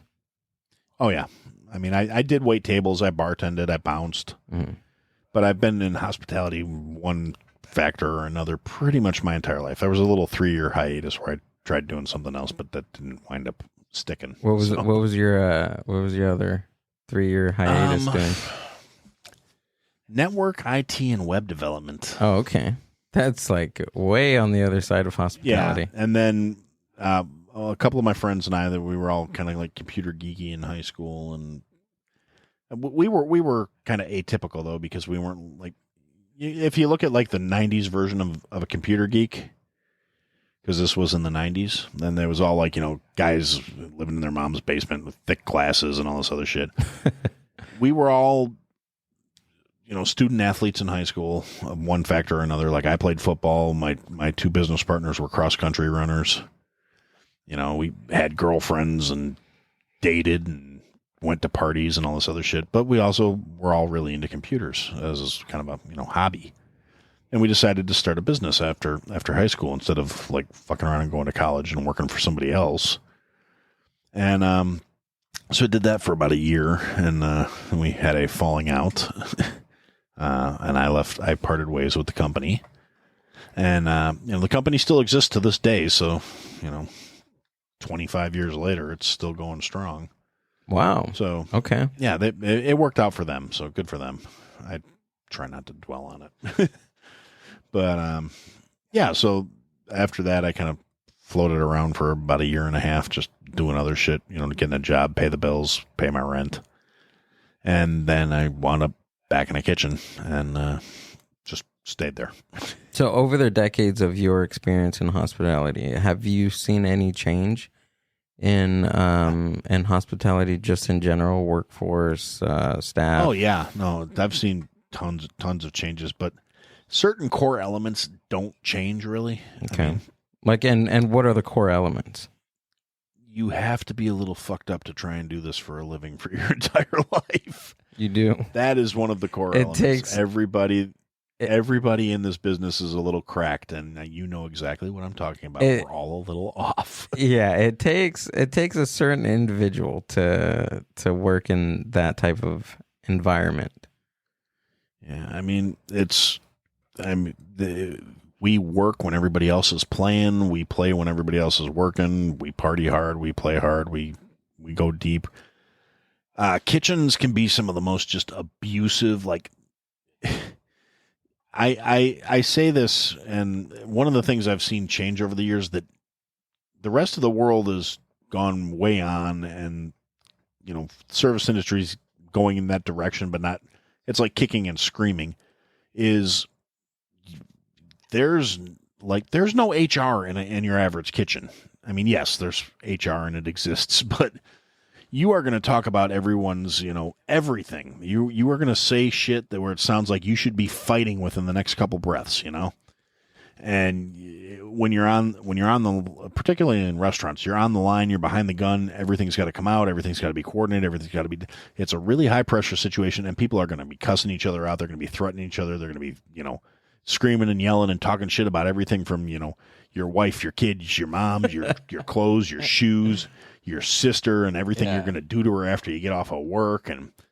And it, like I said, to someone who's not used to dealing with that, you'll come in there and you think an all-out war is going to break out in 10 minutes, you know, and, you know, the pranks and the harassment and all this other shit. And it's just normal for us. Because then once the shift's over, you know, we're all go out and grab beers and go out back and have a cigarette or whatever and decompress. And all of a sudden, next thing you know, we're all laughing and having a good time. And I always tell people, like, you know, go watch Waiting. That's a pretty accurate snapshot of what goes on in most fucked up restaurants. And yes, those are the people that they're a little wired wrong. But, you know, on the other hand, there's ridiculous amounts of loyalty in a lot of those places. Not always, but, you know, as you find a crew you like, you stick with them, and they become your family more or less. Yeah, that's what always fascinates me. Like, that environment is only susceptible to certain personality, but you bond.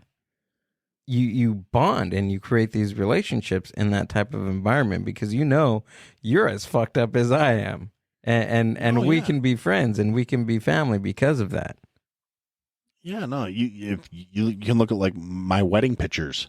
There's like 4 chefs in the wedding picture, and these are guys that I met through work and school, and I mean they're in my family now, and a couple have passed on, and God rest them, but they're my people.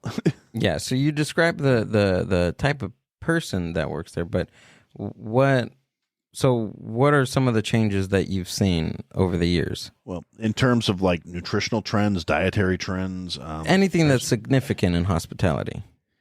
I mean, a lot of things, people are more nutritionally conscious nowadays. Your average consumer is better informed, which is not always a good thing because the information isn't always accurate or right.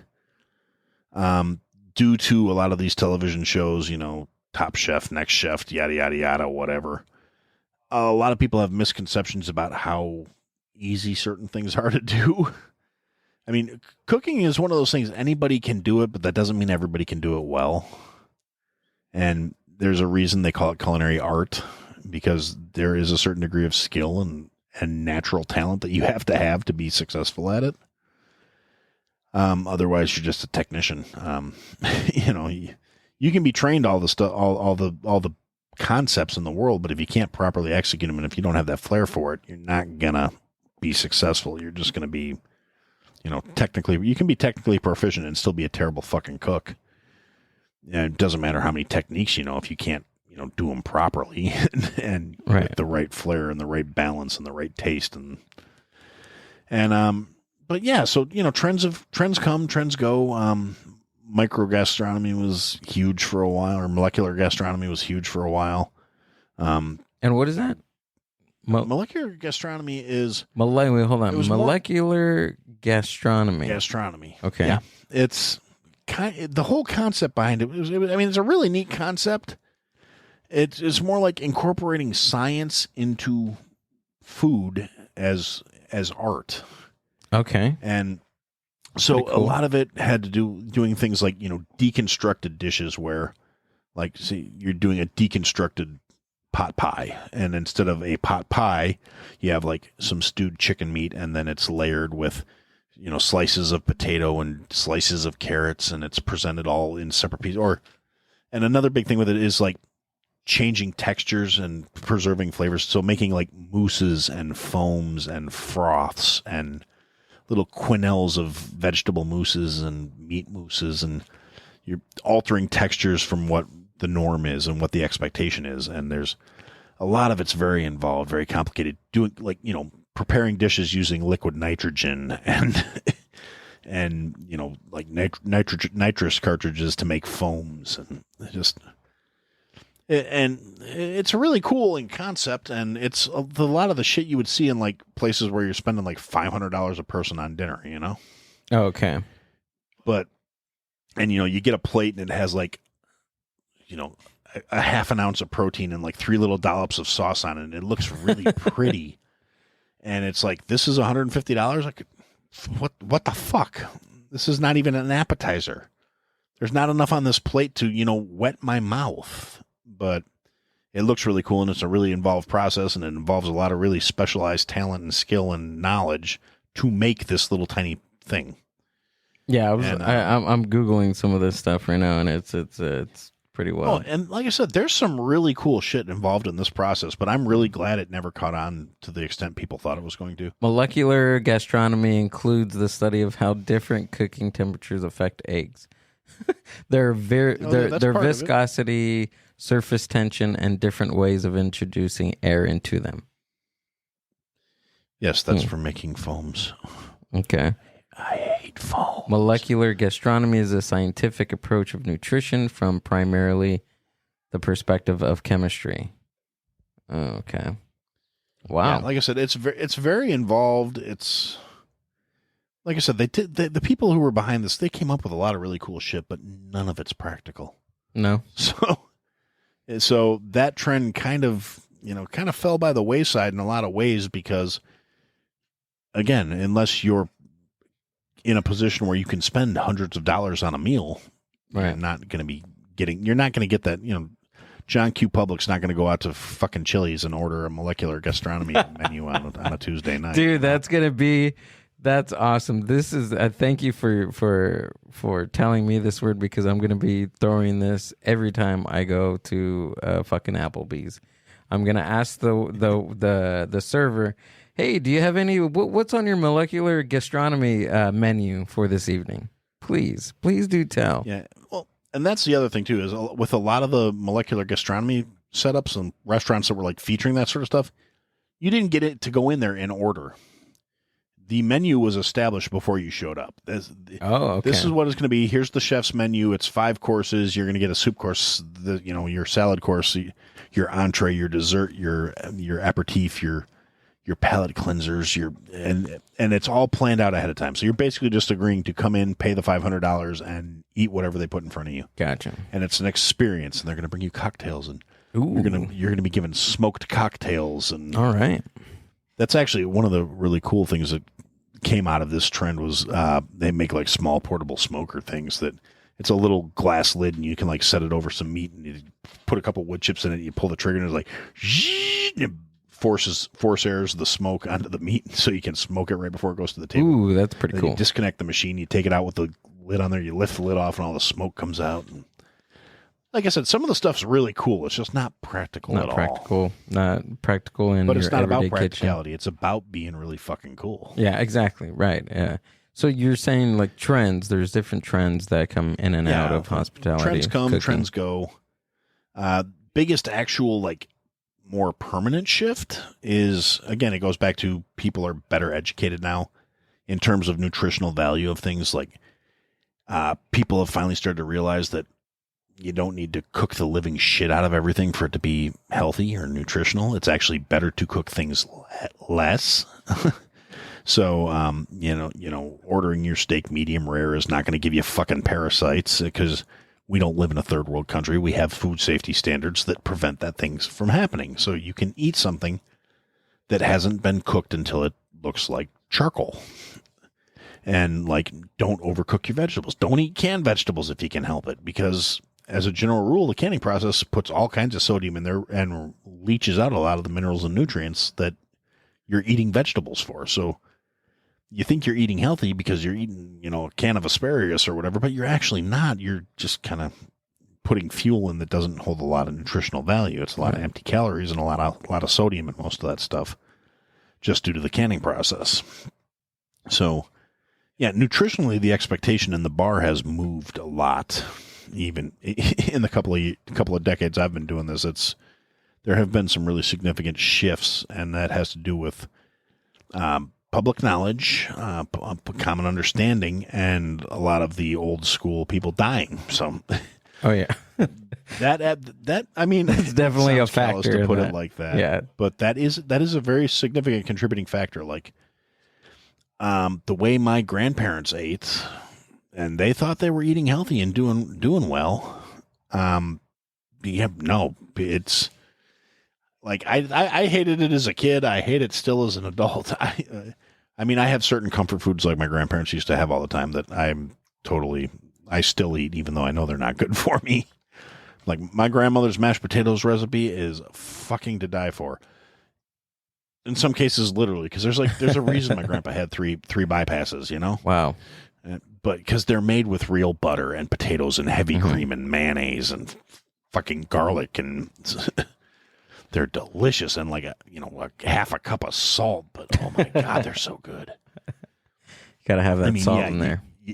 You eat a quarter cup of these mashed potatoes, and you might as well just ask for a stint with them. But they're so good. Mashed potatoes so good it comes with the stint. Comes with a coupon to go get your triple bypass. Exactly. But but on the other side of that coin too, I've seen a lot of things where I'm just I kind of just give them like that head shake, just like, are you fucking kidding me? Because the whole like, we are now knowledgeable about what's healthy and we know what's good has had like pretty much everything. They've like way oversold it and gone way past what is sane even. And like I saw something the other day that said plant-based mashed potatoes. And I looked at it and I went, no shit. I think a potato is a part of a plant, right? Mm-hmm. Yeah, plant-based. That was the That's selling awesome. point on That this is container great. of pre-made mashed potatoes. That is beautiful. Plant-based mashed potatoes. I'm gonna go buy some plant-based asparagus later on tonight exactly. for dinner. I'm like, are you fucking kidding me? Now, I did, upon further research, I did pick it up and read the ingredients because I just had to fucking know. You have to. You have to. I have to know. Yeah. It's plant-based. Okay, what makes it plant-based? Yeah, so they had soy milk in it, and so it was that and it was made with vegetable oil instead of butter. So I'm like, yeah, I bet this tastes bland as fuck. So it was like that box that you just add water to and just stir, right? No, It's these were pre-made mashed potatoes. Oh, they're pre-made. Okay. Yeah, just like refrigerated. Oh, okay. So you just pop in the microwave and heat them up. Mm. But I saw that and I was like, are you fucking kidding me? If somebody has to tell you that mashed potatoes are plant-based, and it didn't say they weren't vegetarian. They did have milk powder in the ingredients. It probably also had a label on the box that says "Do not eat" on the box. Probably. Do not eat the box. Do not eat the box. The box is unwrap the food before eating. Remove film before consuming. Yes. Oh shit. Yeah.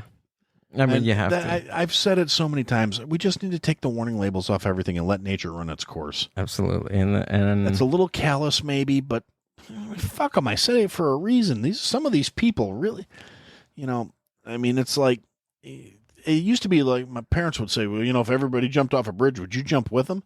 Now, what I think we need to do is we need to put out like a PSA that says, hey, everybody, go jump off a bridge, and then just anybody that's actually going to do it. Fuck them good. Yeah, let them do it. If you think this is a good idea, maybe you should take your kids and your family with you. I mean, just unless they're smart enough to go, no, Daddy, that's stupid. Yeah, no, then your kids are okay. But if you're going to do it just because somebody got on TV and said, hey, you know what? If everybody goes out and jumps off a bridge today, it's going to have this cool effect where it's not going to hurt. Today only, 3 to 5.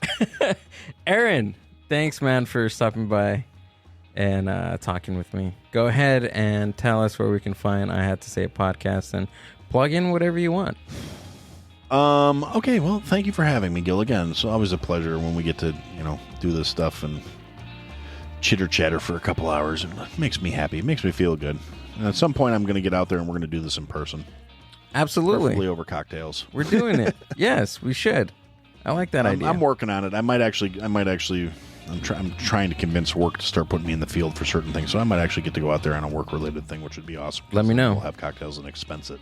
Oh, yeah. Let me know. We'll do it. But, yes, I can be found at... easiest way to do it is ihadtosayitpodcast.com. That's ihadtosayitpodcast.com. There are links to all the relevant stuff, all the social media stuff, the merch, the Patreon, which...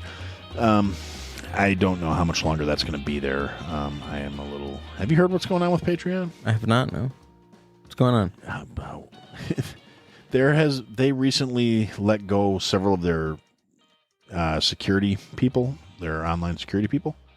And shortly after that happened, there was a posting on Glassdoor saying that basically, if you work here, upper management's going to tell you to ignore people that are selling like inappropriate child-related materials. Whoa! What? Through Patreon, unless you are given a court order. And so that was one accusation. And then there's a whole bunch of reviews where it's like, I reported these, these people that are selling graphic pictures of children on here and blah, blah, blah, blah, blah, and they didn't do anything about it. So apparently they're, according to some people now, I haven't done enough digging to find out how accurate it is, but apparently Patreon's upper management is very supportive of MAP individuals, which I hate that term because a fucking pedophile is a fucking pedophile.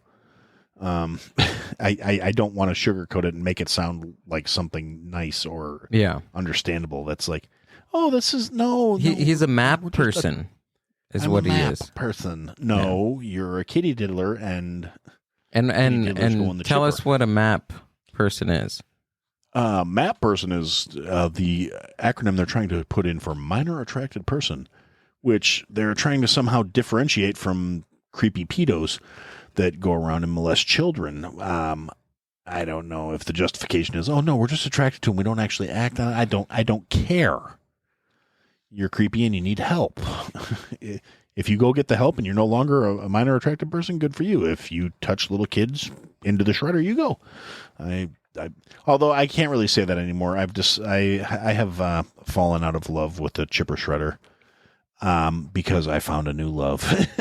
I found this fantastic piece of machinery that they have in junkyards and scrapyards that shreds steel like it's fucking warm butter, and they are approximately $35,000 to buy a used one. So I'm setting up a GoFundMe to buy one for the Illinois chapter of Get the Fuck Away from Our Kids. Links to that will be on the website. As soon as I can find a crowdfunding company willing to co-sign my Get the Fuck Away from Our Kids organization. We could put that in the link in the show description, along with all your other links. Tell us where we can find you. Yeah, like I said, I had to say at podcast.com. There's a like contacts / social media page that has all my links. There's a page that has stuff about all the shows I've interacted with over the last couple of years, including the Mind Buzz. All right. And there's a contact form. There's a phone number. You can actually call me and leave me voicemail messages. I really wish somebody would. I've only had like 3 phone calls since I set the phone number up. And one of them was actually for me, and the other 2 were trying to sell me shit. So apparently they were trying to reach me about the extended warranty for my car. And somebody wanted to know if I wanted solar panels. All right. But yeah, so that is the link. I'm available on all the major podcast platforms. Google, Apple, Amazon, Audible, Spotify. Whatever random ass RSS feed you want to use. Any podcatcher, you just say I had to say it pod, and it'll come up. Cool. All right, Okay, and I'm done. you're good. Got any more? No, I'm done for now. I'm excited about that GoFundMe account. We can put the link in the show description, along with all the other stuff that Aaron just described. That was it. Thanks, Aaron, for stopping by. Thanks, Gil. Thanks for letting me burn up all your hours.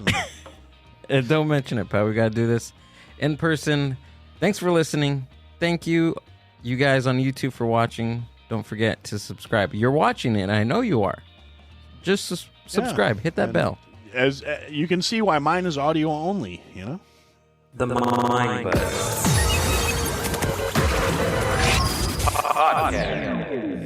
I love you all. Take care, and I'll catch you on the next one. Thank you. Thanks for listening to the Mind Buzz podcast. Subscribe to the Mind Buzz YouTube channel and watch full podcast episodes. Keep up with the hosts, guests, and upcoming events by following the Mind Buzz on Instagram @the Mind Buzz. See you on the next one.